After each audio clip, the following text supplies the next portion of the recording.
No act of kindness, no matter how small, is ever wasted. Aesop. Picture this. You're in line at your favorite coffee shop, juggling your phone and wallet, when the barista suddenly says, "Your drink's been paid for by the person ahead of you."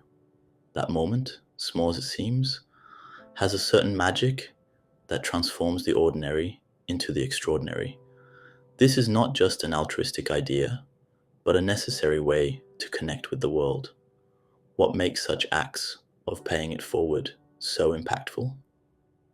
Alain de Botton often reminds us that our lives are shaped not just by monumental decisions, but by the cumulative impact of small gestures. Paying it forward is a quiet revolution against the isolation of modern life, a nudge to recognize our interconnectedness. As the philosopher Marcus Aurelius put it, what we do now echoes in eternity.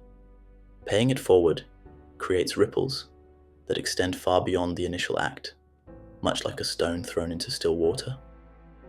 The person who receives kindness often feels compelled to pass it on, not just out of obligation, but because they've been reminded of the better angles of their nature.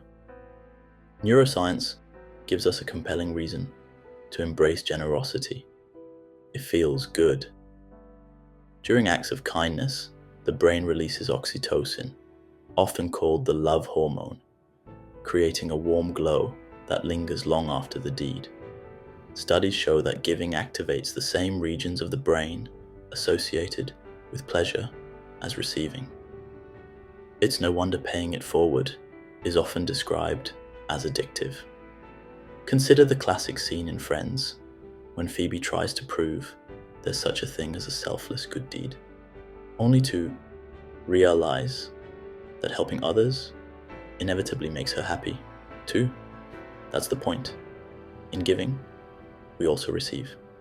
In Spider-Man: No Way Home, Peter Parker's decision to help his villains rediscover their humanity reflects the essence of paying it forward, trusting in the possibility of goodness, even when it's not immediately obvious.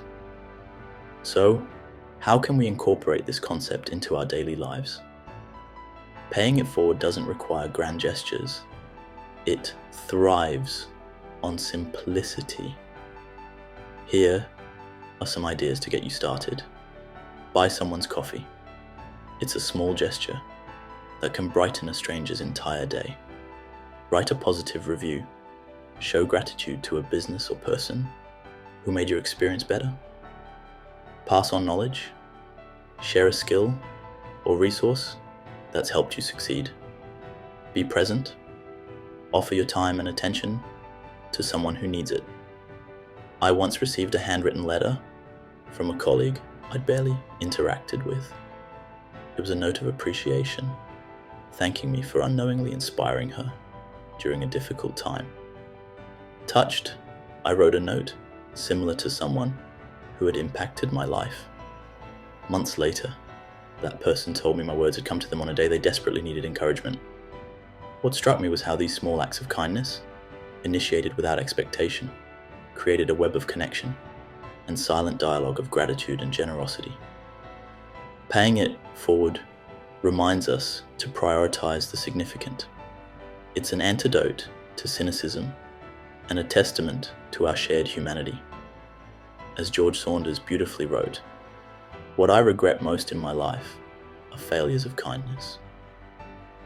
Paying it forward is not just a feel-good trend, but a way of adding meaning to the fabric of everyday life. It acknowledges that while we can't solve all the world's problems, we can create pockets of light, one small gesture at a time. That's it, my friend. It's not just coffee you're buying. It's hope, connection, and a spark of something much bigger.